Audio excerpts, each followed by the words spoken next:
Hai sahabat semua, kembali lagi di channel Dengerin Aja. Siska, apa-apaan ini? Menarik kasar lengan istri, membuat orang-orang yang ada di tempat laknat tersebut menoleh dan menatap ke arah kami. Siska yang tengah mabuk hanya tertawa dan meracau tidak jelas, dengan kondisi yang begitu menjijikan. Sementara si laki-laki, sambil merapikan baju serta resleting yang sempat diturunkan, dia bangkit dari atas sofa lalu melayangkan tinju di wajah. Kamu kalau mau nyari pasangan, cari yang lain. Jangan ganggu wanita saya.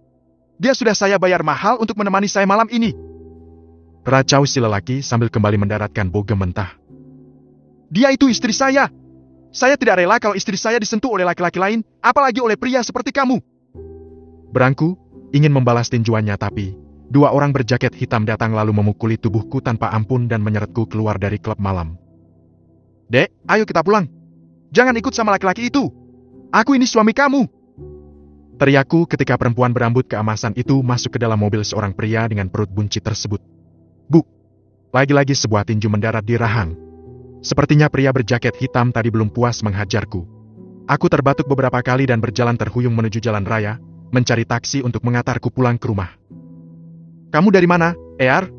Kok wajah kamu babak belur seperti ini?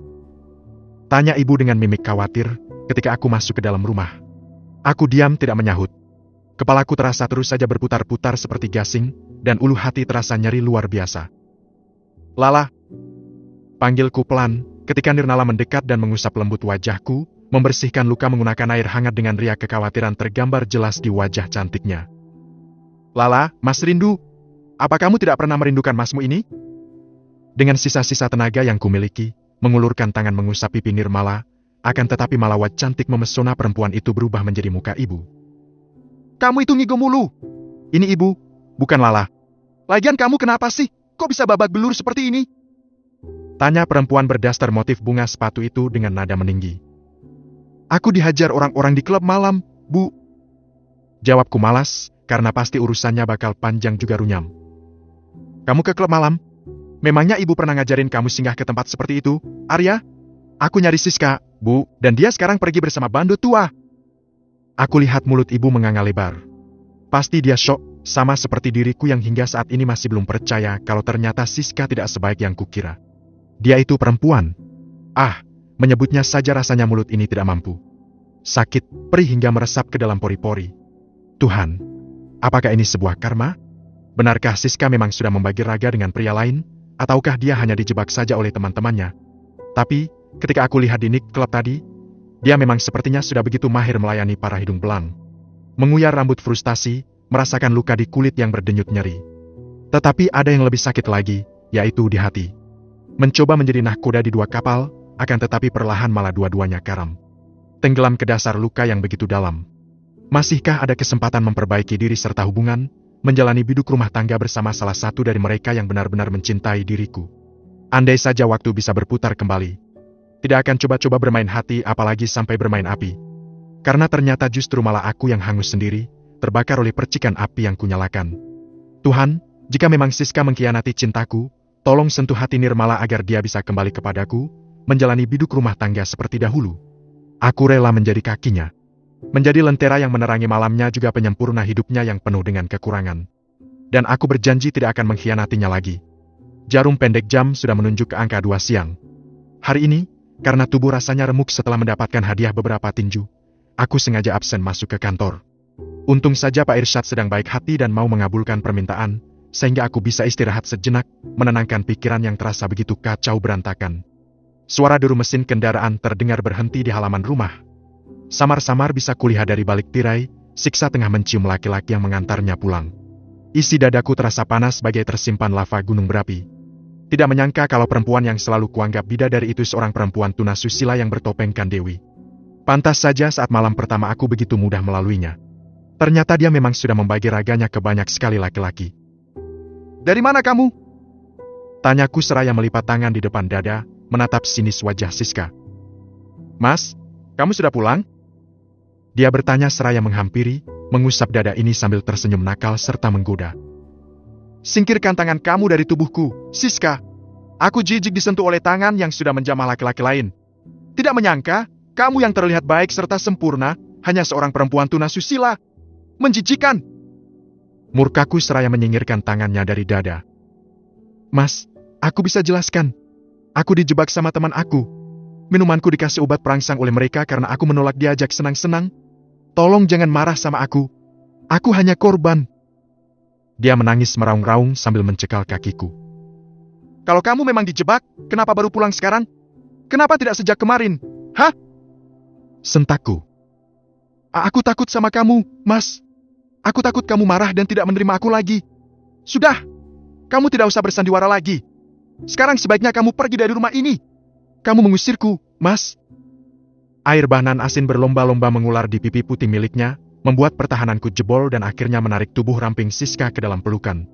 Malam harinya, Siska berkali-kali merayu memberi kode kepadaku, mengajak berkelana mengarungi surga dunia, tapi entah mengapa aku sama sekali tidak berselera melakukan itu dengannya. Bayangan Siska ketika meliuk-liuk di atas tubuh pria hidung belang itu terus saja terbayang dalam angan, membuat keinginanku untuk melakukan hal seperti itu hilang. Padahal jika soal ranjang biasanya aku yang paling bersemangat, karena Siska itu begitu pandai menyenangkan. Kamu masih marah sama aku, Mas? Tanya istri seraya mengusap lembut dada ini. Aku lelah, Dek. Badan aku pada sakit semua digebukin sama teman-teman kamu. Aku menjawab sedikit ketus. Mereka bukan teman-teman aku, Mas. Mereka itu jahat karena sudah membuat hubungan kita jadi merenggang seperti ini. Dia kembali terisak. Aku menyentak napas kasar. Tidak tahu harus percaya sama siapa. Sebaiknya kamu tidur. Aku juga udah ngantuk. Memutar badan memunggungi Siska, memilih memeluk guling daripada istri.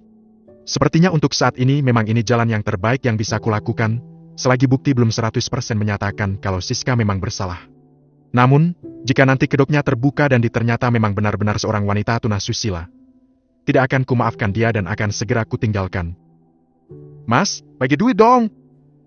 Siska menodongkan tangan ketika aku sedang berpakaian. Aku nggak punya uang. Kamu jadi istri hanya bisa minta duit doang, sedangkan pekerjaan semuanya aku dan ibu yang melakukan. Timbang suruh gosok baju saja tidak mau. Sungutku kesal. Kok kamu jadi begitu? Begitu bagaimana? Aku memang begini sejak dulu. Terlalu bodoh sehingga bisa ditipu oleh kamu. Mengaku gadis tapi tidak perawan, malah terasa seperti orang yang udah pernah melahirkan. Gak kayak Lala istri pertamaku. Aku membekap mulut sambil menelan ludah saat tanpa sengaja membicarakan tentang Nirmala. Apa, Mas? Coba ulangi sekali lagi. Siska menarik kasar lenganku. Ulangi apanya? Istri pertama? Jadi selama ini kamu sudah punya istri? Bajingan memang kamu ya? Sebuah tamparan mendarah di pipi, meninggalkan rasa panas serta perih di kulit wajah. Iya, aku memang sudah pernah menikah. Aku meninggalkan dia demi kamu, dan ternyata malah kena tipu. Kita satu sama, jadi tidak perlu marah-marah. Di mana istri pertama kamu tinggal? Tidak perlu tahu, karena itu bukan urusan kamu. Kamu urus saja diri kamu sendiri. Sucikan tubuh kamu biar nggak kotor. Kamu... Wanita berwajah cantik itu mengangkat tangan hendak kembali menampar, akan tetapi dengan sigap kutepis tangan tersebut dan segera pergi berangkat kerja. Bisa naik darah jika terus-menerus meladeni dia. Taksi daring yang kupesan berhenti tepat di depanku berdiri. Gegas membuka pintu, masuk ke dalam mobil dan duduk menyandarkan kepala. Rasa kesal tidak kunjung pergi meskipun sudah berada jauh dari rumah. Perasaan kecewa terus saja menghakimi hati, seolah tengah menertawakan diriku yang sudah berani bermain api, menyiakan sebongkah berlian demi seonggok batu berlumuran noda. Eps memang. Berharap memperbaiki keturunan dengan yang sempurna juga cantik luar biasa, akan tetapi malah dapatnya. Pusing jika menyebutkan siapa sebenarnya Siska serta membayangkan kejadian kemarin malam di sebuah klub. Sudah sampai, Pak? Ucap sang driver menyentakku dari lamunan. Aku segera melihat ke aplikasi, mengecek berapa rupiahkah uang yang harus kubayar. 105.000. Mahal sekali rasanya, apalagi pulang pergi harus menggunakan taksi. Gengsi jika harus menaiki ojek online. Takut dibilang orang susah oleh tetangga serta teman-teman sekantor. Lagian, entah kapan dealer mobil akan mengirimkan kendaraan yang kupesan, padahal sudah lebih dari 2 pekan menyerahkan down payment kepada sales marketingnya. Mudah-mudahan saja segera di SCC dan dikirimkan, supaya tidak terus-menerus menggunakan angkutan umum seperti ini. Sorry, gue mau nanya. Kemarin lu ngajuin kredit mobil di dealer mana?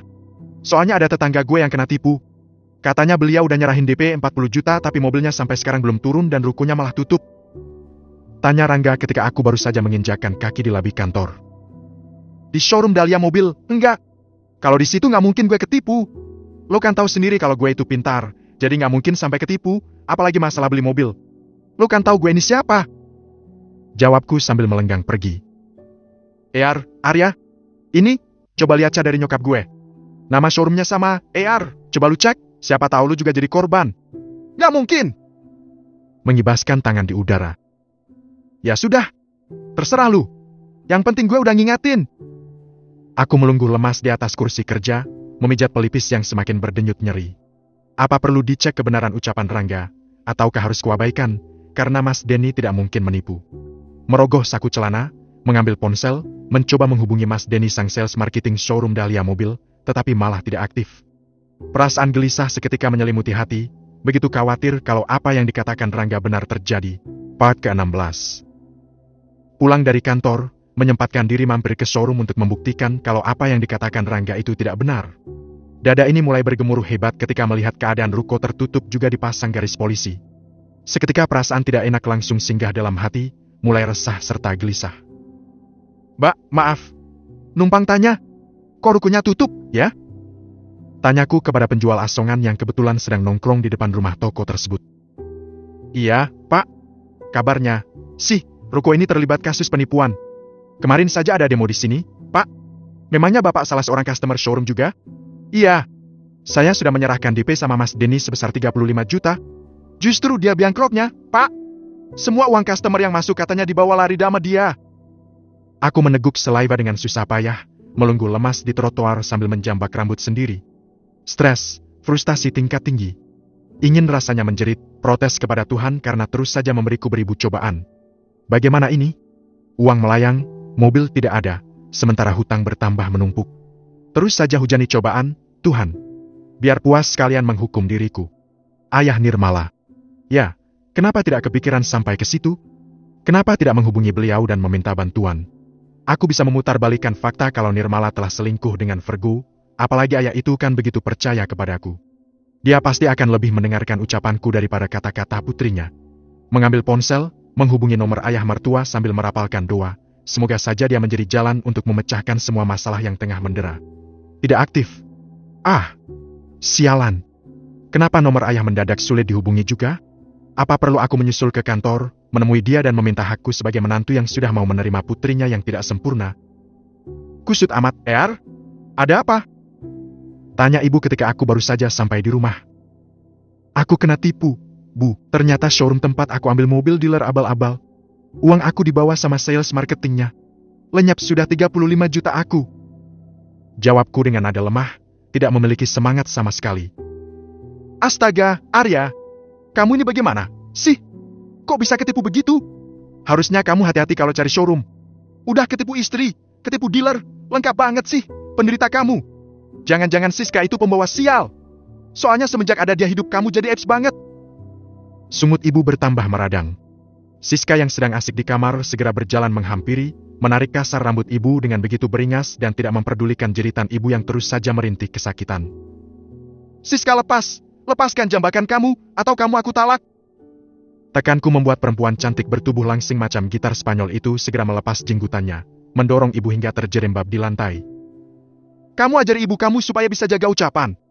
Kalau tidak, aku bisa berbuat lebih kejam dari ini, Mas. Siska mengancam balik. Hati ini mencelos hingga ke dasar melihat ibu menangis sambil memunguti rambutnya yang rontok, mendekati perempuan itu membimbingnya masuk ke dalam kamar lalu menenangkannya.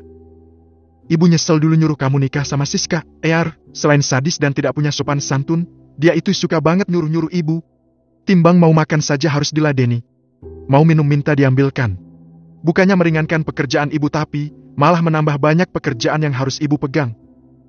Dia itu beda banget sama Lala. Kalau Lala biarpun cacat, tapi dia selalu hormat. Apapun yang ibu mau dia turuti, dan jika sedang berada di sini ibu sama sekali tidak memegang pekerjaan. Dia selalu melarang ibu karena takut ibu lelah. Sepertinya memang lebih baik kamu ceraikan saja Siska dan balik lagi sama Lala, supaya hidup kita bisa kembali stabil seperti dulu. Punya mobil mewah, bisa tidur tenang tanpa memikirkan beban hutang, bisa makan enak tanpa perlu takut saldo dalam tabungan terkuras. Lala itu ternyata menantu terbaik serta penuh perhatian. Ibu menyesal sudah menyuruh kamu menduakan cintanya, karena ternyata akhirnya kita juga yang jadi sengsara. Apa kamu tahu alamat Lala yang sekarang, Ibu kepengen ketemu sama dia. Pengen minta dia kembali sama kita. Dan nanti jika dia kembali, ibu tidak akan lagi malu mengakui dia sebagai menantu, asalkan hidup kita bisa normal lagi kayak dulu. Aku mengambil napas dalam-dalam lalu membuangnya secara perlahan. Bahkan aku sendiri tidak yakin kalau Nirmala masih mau kembali membina biduk rumah tangga denganku. Mas! Mas Arya! Teriak Siska melengking sambil menggebrak-gebrak pintu kamar ibu. Gak ada etika memang perempuan yang satu ini. Gegas beranjak dari duduk, membuka pintu dan menatap tajam wajah istri yang sudah dipoles makeup sedemikian rupa. Kamu mau kemana, Dek? Tanyaku sembari menelisik tampilannya. Dia menggunakan hot pants serta atasan crop top, dengan dada rendah menampilkan hampir semua lekuk tubuhnya. Mau ke rumah temen. Bosan di sini terus. Mail sama ibu kamu. Jawabnya ketus. Dengan pakaian seperti ini? Iya. Memangnya kenapa? Masalah? Aku gak mau kamu memamerkan tubuh kamu di depan orang, Dek. Tubuh kamu itu punya aku. Hanya aku yang berhak melihatnya. Lagian, suami baru pulang kerja masa kamu udah malah pergi. Aku akan betah di rumah kalau kamu usir ibu dari sini. Kalau masih ada ibu, aku gak mau tinggal. Lebih baik senang-senang di luar SM teman-teman, nyilangin stres daripada harus terus-terusan dibikin stres sama nenek lampir itu. Kali ini giliran ibu yang meradang. Dia hampir saja menyerang Siska, namun dengan cekatan segera kutahan tubuhnya. Karena mana mungkin ibu yang sudah tua bisa melawan Siska yang tenaganya masih gagah dan perkasa. Dek, mau kemana kamu? Aku bilang jangan pergi. Tetap di rumah, atau aku talak kamu. Teriakku meninggikan nada bicara beberapa oktav, akan tetapi dia tidak memperdulikan. Perempuan berambut panjang keemasan itu berlalu pergi tanpa memperdulikan diriku. Masuk ke dalam mobil dan aku lihat tanpa ragu dia mencium seorang lelaki yang menjemputnya itu. Benar-benar memuakan. Sudahlah, Arya. Gak usah dipedulikan. Wanita seperti dia tidak usah dikejar, nanti malah tambah besar kepala. Cegah ibu sambil memegangi tanganku. Aku menjambak rambut frustasi lalu segera masuk ke dalam kamar, membanting pintu dan mengurung diri di dalam bilik mencoba mendinginkan otak yang terasa sudah mendidih. Panas, hampir meledak. Di saat bersamaan, tawar yang Nirmala kembali terngiang. Bayangan ketika dia dalam gendongan Virgo terus saja menghantui pikiran, seakan sedang mengejekku serta menertawakan keadaan yang kualami. Tatapan mata keduanya yang penuh dengan cinta, juga keromantisan yang mereka tunjukkan, membuat sesak rasanya dada, juga terparut rasa cemburu yang menyayat kalbu. Arg! Meraih apa saja yang ada. Melemparkannya ke sembarang tempat hingga menimbulkan suara kegaduhan benda pecah belah beradu dengan lantai. Aku harus mendapatkan Nirmala kembali, apapun keadaannya. Menyambar jaket yang tergantung di belakang pintu, mengayunkan kaki cepat menuju pos ronda, meminjam motor Bang Sanip Hansip yang berjaga di komplek. Maaf, Mas. Saya nggak bisa kasih pinjam kotor ke Mas, soalnya saya mau keliling. Ucap Bang Sanip ketika aku mengutarakan maksud kedatanganku datang ke pos. Kamu mau dipecat dari pekerjaan? Kamu tahu kan, kalau saya ini orang terkaya di komplek ini? Jadi, kamu tidak boleh macam-macam sama saya, atau saya laporkan kamu ke Pak RT biar dia memecat kamu. Ancamku murka. Laporin saja, Mas. Saya tidak takut. Daripada saya malah diomeli Pak RT karena meminjamkan motor sama Mas Arya dan kena surat peringatan lagi. Memangnya saya nggak tahu apa. Mas Arya ini kan sebenarnya miskin. Gayanya doang selangit, padahal kantongnya kering. Mau makan aja Senin Kemis. Rumah yang Mas tempati juga kan, punya istri Mas. Jadi nggak usah sok-sokan deh. Orang-orang di komplek juga udah mulai tahu, kalau Mas itu sebenarnya bukan orang kaya. Mas itu hanya seorang parasit yang menggerogoti harta istrinya, dan setelah mendapatkan segalanya Mas tinggalin istri Mas, menikah lagi dengan Mbak Siska dan meminta modal sama istri tua. Gak tahu malu. Bebernya panjang lebar, membuatku syok luar biasa mendengarnya. Siapa yang sudah berani membongkar rahasia kehidupanku kepada Hansip Siaen ini? Apa jangan-jangan Nirmala diam-diam sering datang dan menelanjangiku di depan orang-orang, sengaja ingin mempermalukan diriku karena merasa kecewa. Brengsek memang. Kelihatannya diam, alim, tetapi diam-diam menghanyutkan. Mau menyerang secara halus rupanya dia. Tidak. Aku tidak akan meladeni dengan halus pula. Kan kubuat dia kembali, bila perlu kuhamili sekalian supaya ada pengikat di antara kami berdua. Bang Sanip menstarter motornya lalu pergi meninggalkan pos ronda, sambil menatap mencemopoh ke arahku. Dasar sombong. Jumawa. Timbang punya motor butut saja nggak boleh dipinjem. Awas saja kalau besok-besok datang ke rumah meminta iuran bulanan. Tidak akan kukasih walau hanya seperak saja. Tidak sudi rasanya membayar uang keamanan kepada dia. Mengambil ponsel, memesan ojek online untuk mengantarku ke rumah Nirmala, dan lagi-lagi dihadang oleh security komplek dengan alasan tidak menerima tamu orang asing. Kata mereka namaku sudah termasuk dalam daftar hitam komplek perumahan elit itu. Ada-ada saja. Saya ini suaminya Lala. Nirmala Wulan. Bukan orang gila seperti yang kalian tuduhkan. Berangku muntap, hampir saja menghadiahi bogem mentah kepada satpam berkulit hitam itu. Jangan ngarang, kamu mas.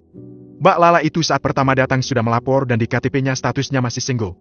Mbak Lala juga bilang sendiri kalau dia belum menikah. Jadi jangan ngarang. Lagian, mana ada wanita cantik dan baik seperti Mbak Lala bisa punya suami gila seperti sampean. Kalau ngehalu nggak usah ketinggian. Nanti jatuh. Sakit. Cemoohnya. Suara deru mesin sepeda motor terlihat mendekat. Seorang laki-laki berkulit putih membuka helmat dan tersenyum mengejek, masuk ke dalam komplek tempat tinggal Nirmala tanpa dihadang, bahkan segera dibukakan portal. Sial. Sial. Sial. Kenapa nasibku sesial ini, sih? Sudah jatuh, ketimpa tangga, kejatuhan genting pula. Mbak Delima terlihat sibuk mondar-mandir di depan ruangan ayah. Aku segera menghampiri perempuan bertubuh tinggi semampai itu, meminta bertemu dengan mertua ingin membicarakan masalah Nirmala. Pokoknya kali ini nggak boleh gagal. Sudah jauh-jauh dari Jakarta ke Cirebon, mengeluarkan biaya yang tidak sedikit, masa ia harus kembali menelan pil kecewa? Ada apa, Arya? Tanya ayah ketika aku sudah berada di dalam ruangannya. Saya mau mengadukan lelakuan Lala, ya? Dia selingkuh di belakang saya ternyata. Padahal, saya sudah menjadi suami yang baik dan menerima segala kekurangan Lala tapi, dia tidak bisa setia. Bahkan semua fasilitas yang ayah kasih dia ambil kembali, ya. Ungkapku panjang lebar, disertai air mata sandiwara tentunya. Ayah terlihat menyimak dengan seksama. Wajahnya memerah, dengan api amarah berkobar-kobar di bulat beningnya. Oh, Lala selingkuh ya? Kalau begitu, silakan kamu tanda tangan ini, Arya. Tadinya mau saya kirimkan langsung ke alamat rumah kamu, tapi Lala tidak hafal alamat lengkapnya. Makan dikirim ke rumah saya. Sekarang kamu sudah berada di sini. Jadi saya tidak perlu repot-repot menyuruh Aju dan saya mengantarkan surat ini ke kamu. Ucapnya dengan santai. Aku menelan saliva ketika ayah menyodorkan amplop berlogo Pengadilan Agama. Jadi, selama ini tanpa sepengetahuan dariku Nirmala sudah mengajukan surat perceraian? Tuhan, ketidakadilan semacam apa lagi ini? Part ke-17. POV Nirmala. Arya tadi ke kantor ayah, tapi dia belum mau tanda tangani surat gugatan cerai dari kamu. Dia mau ngajuin mediasi katanya. Aku menghela napas membaca pesan singkat dari ayah. Mediasi? Untuk apa? Sepertinya sudah tidak ada lagi yang perlu diluruskan, karena semuanya sudah jelas. Mas Arya menduakan cintaku, mengkhianati cinta suci yang telah kami bina selama 1 tahun itu. Kok malah melamun? Dapat pesan dari siapa, lah? Tanya Virgo seraya mengusap lembut bahuku. Ayah, katanya Mas Arya ngajak mediasi dan tidak mau berpisah. Jawabku seraya menyandarkan punggung di headboard, meletakkan ponsel di atas kasur lalu meneguk jus buah naga yang dibawakan oleh Virgo. Lelaki berkulit putih itu memandangku, lalu menyuguhkan senyum dan menarik 2 lembar tisu dari kotaknya. Biar aku bersihkan. Ada noda merah di bibir kamu. Lantas tangan kekar itu terulur, menyapu lembut bibir ini hingga menghadirkan gelenyar aneh dalam sanubari. Terima kasih. Ujarku pelan, bergetar, karena jantung kian berdentam. Semoga saja Virgo tidak mendengar debaran jantung yang terdengar bertalu-talu. Aku akan menemani kamu saat proses mediasi. Kamu katakan semua yang terjadi kepada mediator, supaya perceraian antara kamu dan laki-laki itu bisa dikabulkan. Aku tidak mau melihat kamu terus saja terbelenggu dalam ikatan pernikahan yang tidak sehat ini. Aku tidak tega melihat kamu terluka. Iya, Fir. Sepertinya aku memang lebih bahagia hidup tanpa dia. Sudah malam. Sebaiknya kamu istirahat, biar keadaan kaki kamu bisa cepat pulih. Besok kata dokter kamu sudah bisa berlatih berjalan lagi. Bengkak di kaki kamu sudah sembuh, dan sudah boleh digerakkan. Aku mengangguk senang. Lelaki berwajah tampan dan menawan itu beranjak dari pinggiran ranjang, pamit pulang karena jarum pendek jam sudah menunjuk ke angka 9 malam. Hati-hati, jangan ngebut bawa motornya. Kamu juga hati-hati di rumah. Kalau butuh sesuatu, jangan sungkan hubungi aku. Aku akan siaga 24 jam untuk kamu. Kedua ujung bibirku terangkat, mengulas senyum tipis kepada sang pemilik tubuh atletis. Bisani masuk ke kamar ketika Virgo sudah pergi, membawakan parem yang sudah dicairkan lalu dibalurkan di kaki hingga aku terlelap mengarungi samudera mimpi. Pagi-pagi sekali, seperti biasa Virgo sudah datang ke rumah menggunakan celana training hitam dipadu dengan kaos oblong putih serta topi seperti biasa. Aku menelisik tampilan pria beralis tebal itu dari ujung kaki hingga ujung kepala. Terpana dengan kesempurnaan Tuhan menciptakan makhluk bernama Virgo Aliando. Kenapa? Ada yang salah? Tanya Virgo seraya menelisik tampilannya sendiri. Ganteng, maksudnya itu, nggak apa-apa. Kamu kelihatan berbeda. Jawabku tergagap disertai rasa hangat yang menjalar di pipi. Ah, pasti wajahku sudah merah sekali karena malu. Maksud kamu aku ganteng, lah? Alhamdulillah. Pria bermata bulat dengan iris coklat itu terkekeh. Udah, ayo kita jalan. Nanti keburu panas. Yang panas itu aliran darah aku, lah, gara-gara pagi ini udah ada yang muji ganteng. Gil banget ini cowok. Padahal tadi cuma keceplosan doang. Jadi jalan gak? Hayu. Dia mendorong kursi rodaku sambil senyum-senyum sendiri. Virgo segera membantuku untuk masuk ke dalam mobil dan memasangkan sabuk pengaman. Padahal, aku sendiri bisa memakainya. Tetapi, lelaki itu selalu saja menganggap kalau aku tidak bisa berbuat apa-apa. Pokoknya hari ini kamu harus lebih semangat. Biar cepat bisa jalan. Ucap Virgo sambil menyalakan mesin mobilku. Iya, biar nggak diperlakukan seperti orang cacat mulu, ya, Fir? Kok ngomongnya begitu, lah? Iya, memang nyatanya seperti itu kan? Timbang pakai sabuk pengaman aja harus dipakein. Itu tandanya aku sayang sama kamu, lah. Memangnya nggak boleh ya? Kalau aku sayang sama kamu sayang sama aku, Fir? Iya, kamu itu baik, lucu, cantik, dan gampang bikin orang jadi sayang. Aku menahan senyum mendengarnya. Dari sejak pertama kita bertemu, aku itu langsung sayang sama kamu. Kamu itu mengingatkan aku pada seseorang, lah, tapi dia sudah pergi ninggalin aku. Air muka Virgo mendadak berubah sendu, seperti ada luka yang sedang dia sembunyikan dariku. Ingin rasanya menggali dalam-dalam isi hati pria yang sudah ku kenal selama 1 bulan itu, mencari tahu asal-usul serta masa lalunya. Aku sudah menganggap kamu seperti adik aku sendiri. Makanya aku pengen banget melindungi kamu. Oh, sayang karena menganggapku sebagai adik.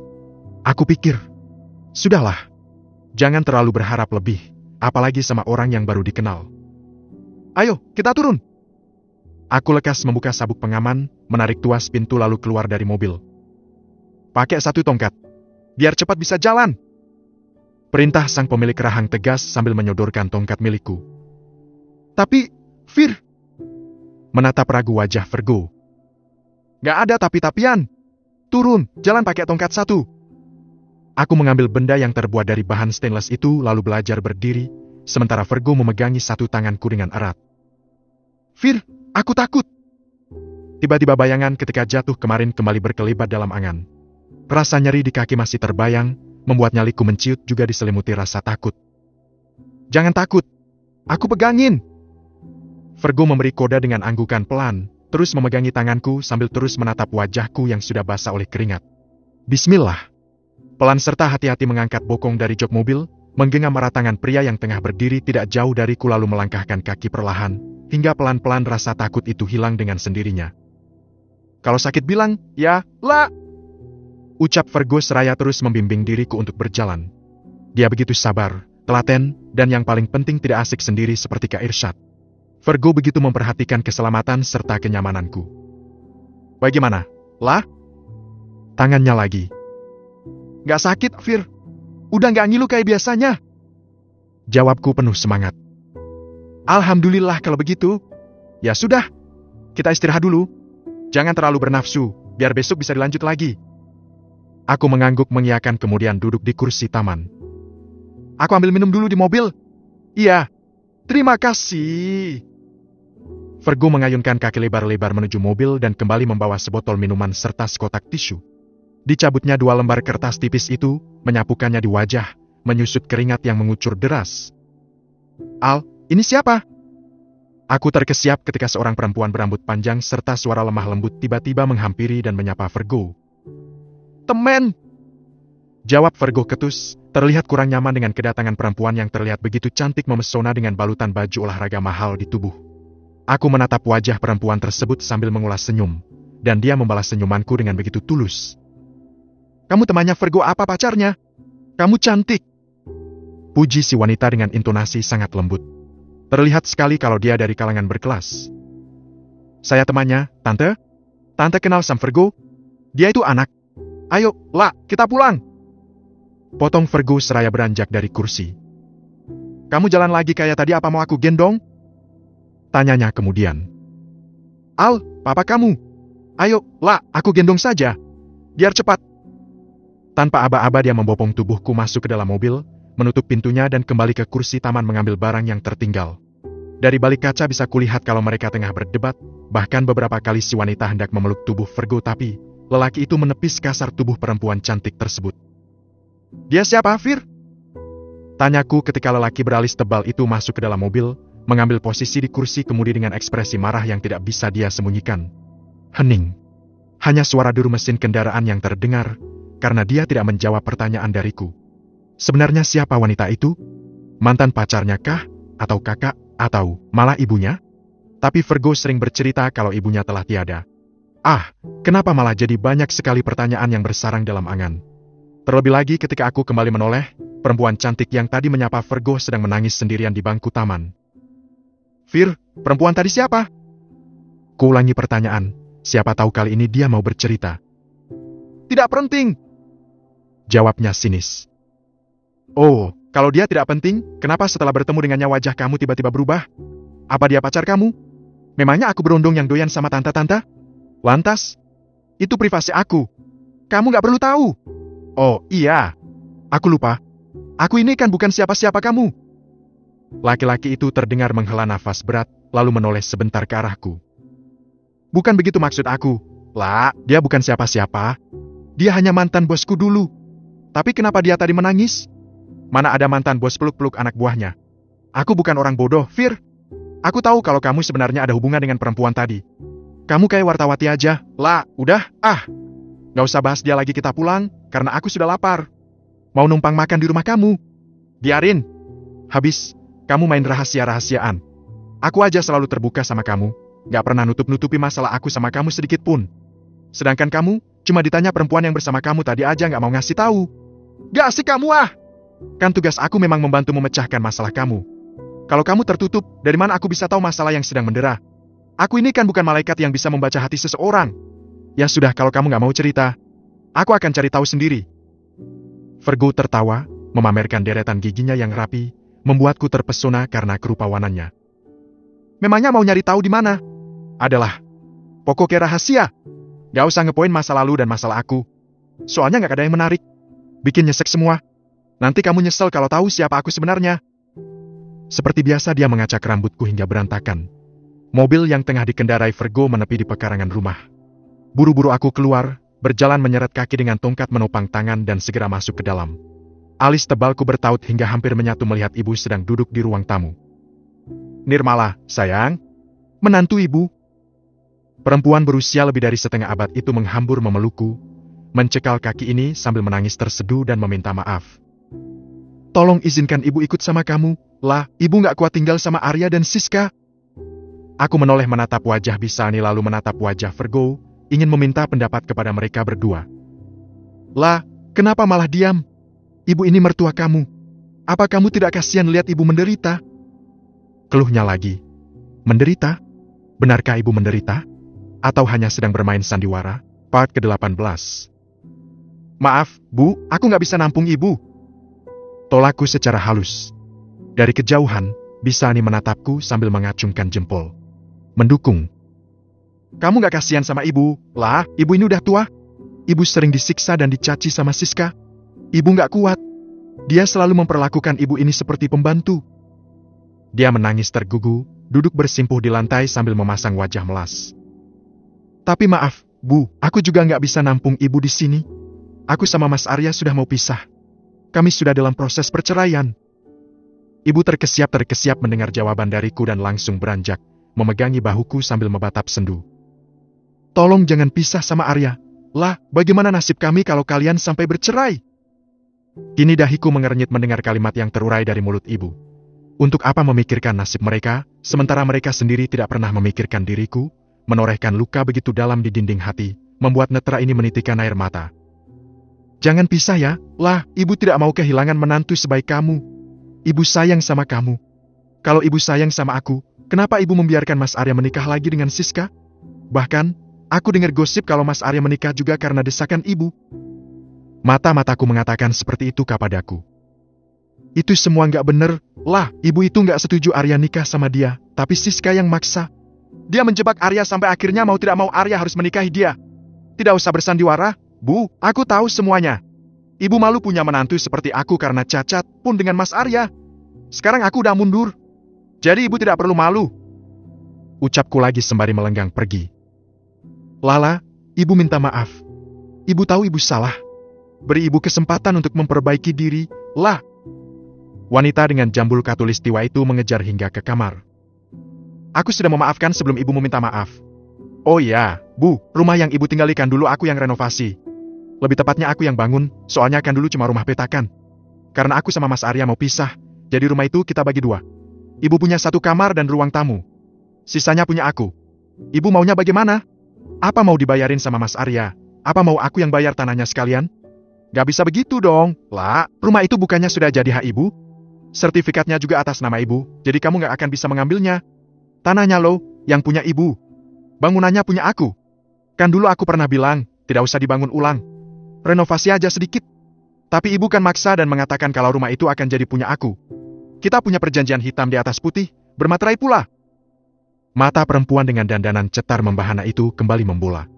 Mungkin dia lupa kalau dulu dia pernah menandatangani surat perjanjian itu, atas rekomendasi ayah sebagai antisipasi kalau suatu saat Mas Arya tiba-tiba meninggalkan aku karena aku memiliki kekurangan, dan ternyata feeling ayah benar.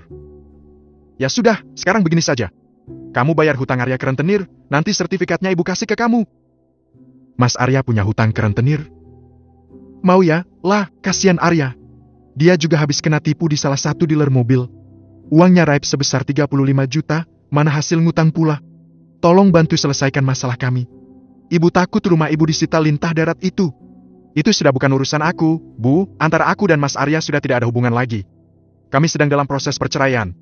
Ya Allah, lah, kamu kenapa berubah jadi kejam begini? Kenapa kamu tega? Di mana nurani kamu? Apa kamu tidak pernah memikirkan nasib kita? Apa? Bu, aku nggak punya nurani dan kejam. Terus, ibu dan Mas Arya itu apa? Menatap tajam wajah mertua yang sudah sembab serta kuyu. Merasa sedikit tergelitik dengan kata-kata yang terlontar dari mulutnya. Lah, pernikahan Arya sama Siska itu cuma apa? Apapun alasan kalian, menikahkan laki-laki yang sudah beristri itu perbuatan yang salah. Apalagi tanpa sepengetahuan istri sahnya. Orang yang sudah mengangkat kalian dari kemiskinan, membuat diri kalian terlihat layak dan dipandang manusia oleh orang-orang. Apa ibu tidak ingat sebelum Mas Arya nikah sama aku itu keadaan kalian seperti apa? Sangat memprihatinkan, bukan? Bahkan Mas Arya bisa mendapatkan jabatan bagus seperti ini juga atas bantuan Mbak Delima sekretaris saya. Bukan karena usahanya sendiri.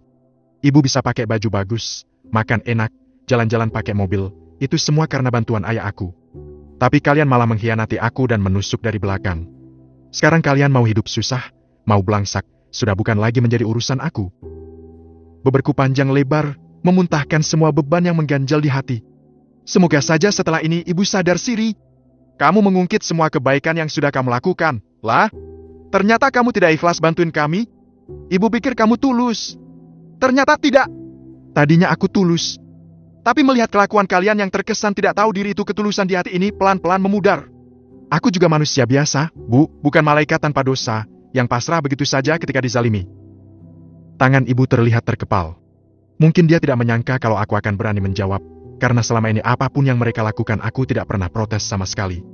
Selalu diam dan mengalah, karena aku pikir mereka tulus menyayangi diriku yang memiliki kekurangan ini. Tapi, setelah pengkhianatan yang dilakukan oleh Mas Arya, mata hatiku mulai terbuka. Apalagi banyak sekali fakta-fakta yang didapatkan oleh beberapa orang yang aku sebar untuk mengawasi ibu serta Mas Arya.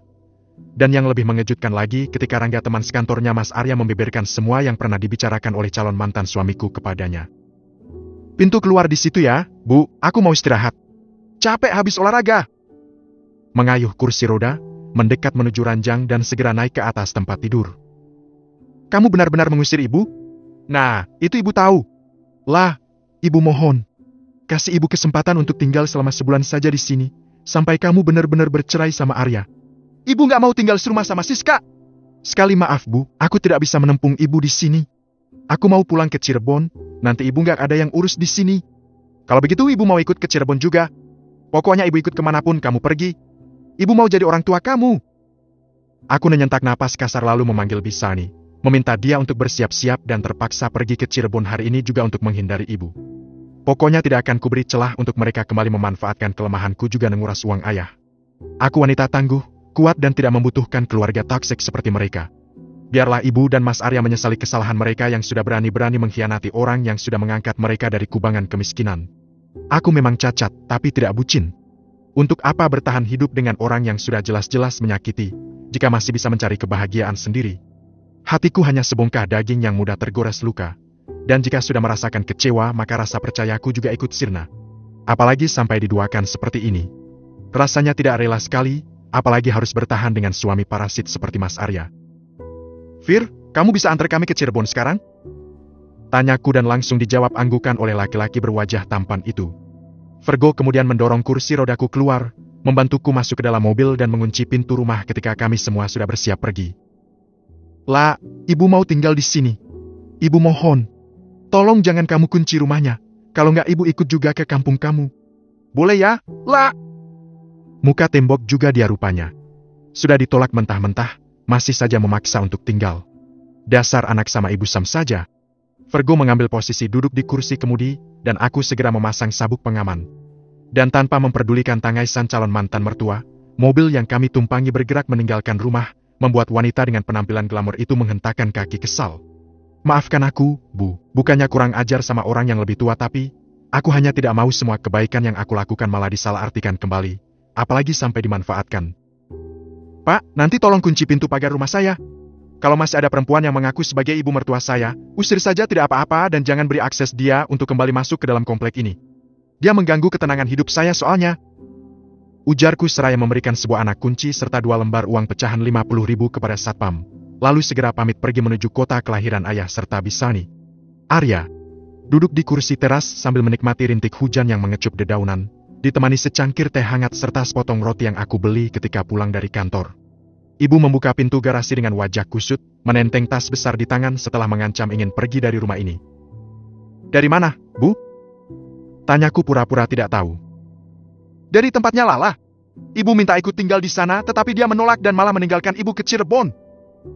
Ibu menjawab ketus. Nirmala ke Cirebon? Semua gara-gara kamu, Arya. Ibu jadi menderita begini, punya mantu durhaka, dan sekarang malah dapat ancaman kalau rumah ini akan diambil juga. Rutuk ibu. Benar-benar si Nirmala ini. Ternyata seperti itu toh, kelakuannya. Kejam. Tidak berperi kemanusiaan. Wanita bergaun coklat susu itu lalu segera beranjak masuk, meninggalkan diriku yang sedang duduk menunggu Siska kembali di teras. Mengambil remote air conditioner, menurunkan suhunya karena hawa kamar terasa begitu panas. Keringat terus saja membajiri tubuh dan area bawah perut terasa tidak nyaman. Nyeri serta gatal. Berkali-kali mencoba menggaruknya, akan tetapi rasanya begitu menyiksa. Didiamkan gatal, digaruk terasa nyeri luar biasa. Ada apa? Kenapa tiba-tiba terasa seperti ini? Apa mungkin ibu kurang bersih mencuci celana dalamku? Ah, ibu. Cuma mengerjakan pekerjaan seperti ini saja tidak bisa.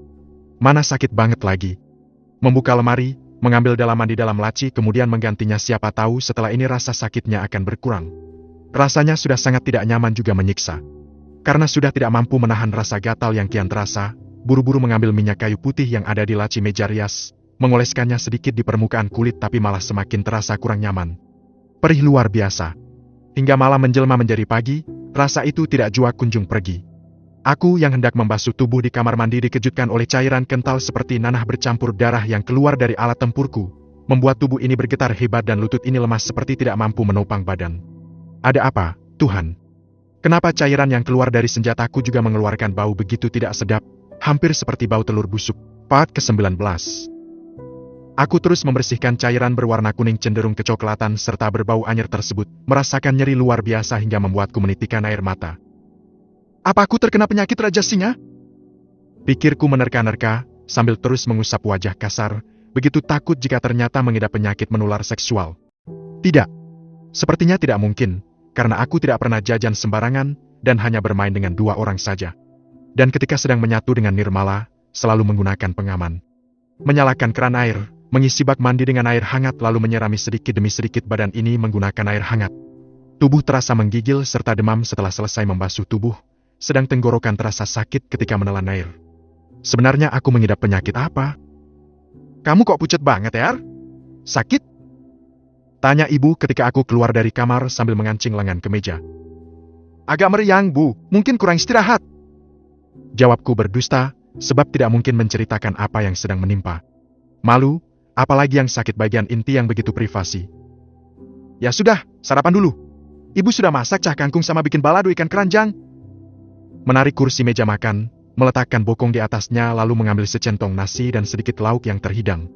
Entah mengapa hari ini rasanya tidak berselera untuk makan, bahkan hanya sekedar meneguk air putih saja perut ini seperti menolak. Kenapa? Gak enak? Biasa makan makanan enak disuguhi yang beginian langsung gak nafsu makan? Cerorocos ibu macam petasan Betawi. Bukan, Bu, tenggorokan aku lagi sakit. Jangankan buat makan, buat nelen air putih aja rasanya perih. Alasan? Terserah ibu, lah. Aku lagi males diajak debat. Istri kamu kemana, Eyar? Gak pulang lagi. Aku mendengkus kesal. Sudah lagi mikirin penyakit yang tiba-tiba datang, ditanyain masalah Siska yang sudah 2 hari tidak pulang pula. Entah setelah ini akan ada masalah apa lagi. Kamu ditanya malah diem aja, Arya. Siska kemana? Ibu mengulangi pertanyaannya, membuatku bertambah kesal dibuatnya. Membanting sendok di atas piring, hingga menimbulkan suara dentingan ketika dua benda tersebut saling beradu. Ibu yang sedang santap pagi menggeleng pelan, melanjutkan makannya tanpa lagi banyak bertanya. Takut kali. Melirik arloji yang melingkar di pergelangan tangan kiri, segera beranjak dari kursi karena jarum pendek jam sudah menunjuk ke angka 6.32. Aku tidak boleh datang terlambat di kantor, karena hari ini ada meeting penting dengan klien. Berangkat dulu, Bu. Menyalami lalu mencium punggung tangan ibu dengan khidmat, segera memesan ojek online untuk mengantarku ke kantor agar menghemat ongkos. Sekarang tidak lagi kuperdulikan omongan tetangga serta teman yang mengataiku miskin, karena memang nyatanya saldo di anjungan tunai mandiri kian menipis. Aku harus berhemat supaya tidak sampai kelaparan, apalagi sekarang harus membayar hutang yang kian menumpuk. Ojek online yang kutumpangi berhenti tepat di depan gedung perkantoran tempatku mengais rezeki. Buru-buru mengisi daftar hadir, menghampiri Rangga yang sudah duduk di singgasananya lalu menarik kursi milikku dan mengenyahkan bokong perlahan. Kusut amat wajah lu, Eyar, ada masalah? Tanya Rangga menatap wajahku sekilas, lalu kembali fokus pada benda mati berukuran 4 inci yang ada di depannya. Lagi kurang enak badan? Enggak. Tubuh gue rasanya meriang. Jawabku dengan suara pelan, hampir tidak terdengar karena tenaga juga seperti terkuras habis. Bagaimana hubungan kamu sama Siska? Aku menghela nafas. Lagi-lagi harus membahas Siska. Malas rasanya membahas wanita itu, karena ujung-ujungnya membuat hati ini sakit, apalagi sudah 2 hari dia tidak pulang ke rumah. Entah apa yang dilakukannya di luaran sana.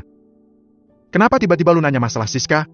Gue penasaran saja, Eyar, soalnya semalam gue lihat dia masuk ke dalam kamar hotel sama seorang laki-laki. Gue ngeri aja kalau ternyata dia selingkuhin lu. Masa ya? Lu diselingkuhi oleh selingkuhan? Kan gak lucu. Rangga tersenyum mengejek. Sialan. Lu jangan kebanyakan sebar fitnah. Siska gak mungkin seperti itu. Sungutku kesal, walaupun sedikit penasaran dengan kata-kata Rangga. Ini, lu lihat sendiri. Dia Siska bukan? Dia menyodorkan ponselnya, menunjukkan beberapa buah foto di mana terlihat istriku tengah menggandeng mesra seorang lelaki bertubuh tinggi, dan aku lihat senyum indah mereka di bibir Siska. Hatiku terasa panas bagai disiram lava. Cemburu. Sakit hati kian merajai. Senja merambat menjadi malam. Rangga mengajakku mampir ke sebuah rumah makan, ingin mentraktir karena dia mendapatkan bonus dari Pak Irsyad. Mujur sekali nasibnya. Tidak seperti aku yang sudah pontang-panting, tetapi boro-boro bonus. Kasbon saja tidak diasisi. Perputaran keempat roda mobil milik Rangga berhenti tepat di halaman restoran. Dengan semangat 45 kami mengayunkan kaki menaiki undakan, masuk ke dalam rumah makan. Namun, langkah ini berderap kaku ketika melihat seorang perempuan berambut coklat sedang asyik suap-suapan dengan seorang laki-laki. Tanganku terkepal. Kepala mendadak terasa panas karena emosi mulai merajai hati. Siska! Teriakku lantang, membuat perempuan beserta laki-laki yang sedang bermesraan itu segera menghentikan aktivitasnya. Kamu itu apa-apaan, sih? Teriak-teriak di tempat umum? Kau tegur wanita berpakaian mini itu sambil melipat tangan di depan dada. Kamu yang apa-apaan? Mesra-mesraan di tempat umum, tidak pernah pulang ke rumah dan tidak memikirkan suaminya. Dasar perempuan laknat! Cercaku seraya menunjuk wajahnya, tidak peduli dengan orang-orang yang memperhatikan.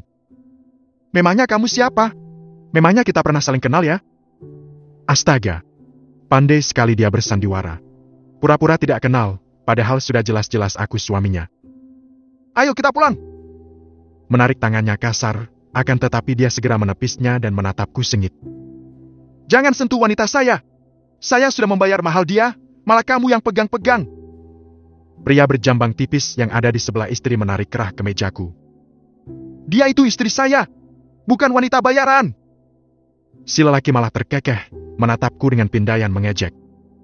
Istri? Mimpi! Mana ada perempuan cantik seperti dia bersuamikan laki-laki seperti kamu.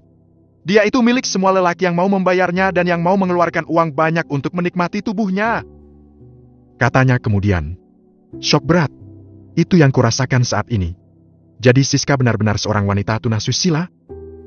Siska, tolong jawab dengan jujur. Apa kamu benar-benar menjual raga kamu untuk memuaskan laki-laki hidung belang seperti dia? Aku bertanya dengan nada meninggi, karena emosi ini sudah tidak dapat dikendalikan lagi. Bukan urusan kamu. Memangnya kamu ini siapa? Bentak wanita itu. Tuhan, mimpi buruk apa yang sedang menimpa hidupku? Ditinggalkan istri sah demi perempuan yang kuanggap sebagai bidadari, sekarang malah mendapati kenyataan pahit kalau istri keduaku ini adalah seorang wanita penghibur. Ayo, sayang, kita ke hotel saja. Di sini banyak yang gangguin. Ucap Siska dengan manja sambil mengusap dada pasangan haramnya, dan mata perempuan itu mengerling nakal, sedangkan tangannya terlihat lincah menjelajahi apa saja tanpa rasa malu sedikit pun. Dek, Mas nggak ngasih izin kamu pergi. Mas nggak rela kamu terus-menerus membagi raga kepada orang lain. Menahan tangan istri, terus saja memohon tapi, lagi-lagi dia menyingkirkan tanganku dengan kasar. Siska terus saja menggandeng pria tua yang ada di sisinya, hingga mereka berdua masuk ke dalam mobil dan pergi meninggalkan restoran. Arg! Menjambaki rambut sendiri, merasa kesal dengan nasib badan. Sekarang lu lihat sendiri kan, siapa Siska sebenarnya? Gue udah tahu dari awal kalau Siska itu bukan perempuan baik-baik. Ujar Rangga seraya menarik kursi dan mengenyahkan bokong perlahan. Kenapa lu nggak bilang sama gue dari awal? Enggak! Protesku kesal. Lu mana mau dengerin omongan gue? Jangankan gue bilang dia seorang pelacur. Gue tunjukin wajah asli Siska ada lu marah-marah. Aku menyentak napas kasar. Gue pamit, enggak. Boleh pinjam mobil lu nggak? Kita kan belum makan, Gue udah nggak berselera. Nafsu makanku menguap mendapati kenyataan kalau Siska, perempuan yang aku anggap sebagai bidadari tanpa celah, malah seorang bidadari lokalisasi. Ya sudah, kalau lo mau pinjam mobil gue, antar gue pulang dulu. Oke, kita pulang sekarang aja. Soalnya besok gue mau ke Cirebon. Mau nyusul Lala. Gue mau perjuangin dia, karena gue berniat melepas Siska. Oga gue make WC umum. Takut tertular penyakit bawaan dari dia. Rangga tertawa mendengar kalimat yang terlontar dari mulutku. Dasar teman gak ada akhlak. Kayaknya puas banget lihat aku menderita. Mas, kok tumben pulangnya telat? Seorang perempuan berhijab menghampiri, menyalami dan langsung memasang wajah manja ketika Rangga turun dari mobil yang aku kemudikan. Siapa wanita itu? Apa dia istrinya Rangga? Tapi, kenapa dia tidak memberitahu teman-teman kalau sudah menikah? Siapa dia? Enggak. Bini lu? Tanyaku penasaran. Rangga tertawa renyah sambil mengusap kepala perempuan yang tengah berdiri di sisinya membuatku iri karena keharmonisan mereka. Ini adek gue, dia memang tidak pernah ada di rumah, karena sekolah hingga kuliah di Jogja. Jawabnya kemudian. Wow, cantik. Pujiku dalam hati, terpesona dengan kecantikan serta keanggunan adiknya Rangga. Gak usah diliatin. Gue gak rela kalau adek gue jadi korban lu yang selanjutnya. Biar kata kita teman, gue ogah iparan sama lu. Ayo, Ran kita masuk. Jangan sampai kadal buntung ini terpesona sama kamu. Bahaya. Dia udah punya istri 2 dan yang satunya disia-siain karena cacat. Lelaki berkacamata tebal itu merangkul pundak adiknya lalu masuk ke dalam rumah. Brengsek. Main tembak aja dia. Ngapain sih pakai acara bocorin rahasia segala? Laki-laki kok mulutnya ember. Kayak perempuan. Memundurkan mobil, melajukannya meninggalkan rumah si Rangga, berniat langsung ke Cirebon mumpung besok tanggal merah. Aku ingin mengajak Nirmala bertabayun menyelesaikan masalah kami berdua. Bu, aku ke Cirebon. Nyusul Lala. Gak usah ditungguin. Segera ku kirimkan pesan kepada ibu, supaya perempuan itu tidak mencariku. Gawai ku letakkan di atas dashboard, dan ku percepat laju kemudi membelah kemacetan jalan Pantura. Hingga setelah hampir 5 jam menempuh perjalanan, akhirnya mobil yang aku kendarai menepi di depan rumah berlantai 2 yang pernah aku tinggali bersama Nirmala dulu. Keadaan rumah terlihat begitu sepi. Tidak ada kendaraan roda 4 bertengger di parkiran. Tetapi lampu kamar Nirmala masih menyala terang, dan tandanya sang empunya kamar ada di dalam sana. Pucuk di Cinta Ulam pun tiba. Tidak lama kemudian pintu terbuka dan terlihat Virgo serta Bisani keluar mengendarai sepeda motor, membuat senyumku terkembang lebar karena akhirnya ada kesempatan bisa berduaan dengan Nirmala. Setelah dua orang kepercayaan Nirmala pergi, buru-buru memanjat pagar rumah, berjalan mengendap mencongkel pintu belakang lalu naik ke lantai 2 menuju kamar Nirmala. Pelan-pelan memutar handle pintu kamar istri, menutupnya kembali dan menguncinya lalu berjalan mengendap menghampiri Nirmala yang tengah terlelap di bawah selimut dan mengusap lembut wajahnya yang kian bertambah cantik memesona. Perasaan aneh merambati hati ketika kudaratkan ciuman di pipinya, dan aliran darah terasa melaju lebih cepat serta memanas. Kita akan menghabiskan malam bersama, dan aku tidak akan menggunakan pengaman seperti biasanya supaya benihku bisa tumbuh di rahim kamu, Lala. Supaya ada pengikat antara kita berdua dan kamu tidak jadi menggugat cerai aku. Bisikku seraya menyelipkan anak rambut istri di sela-sela daun telinga.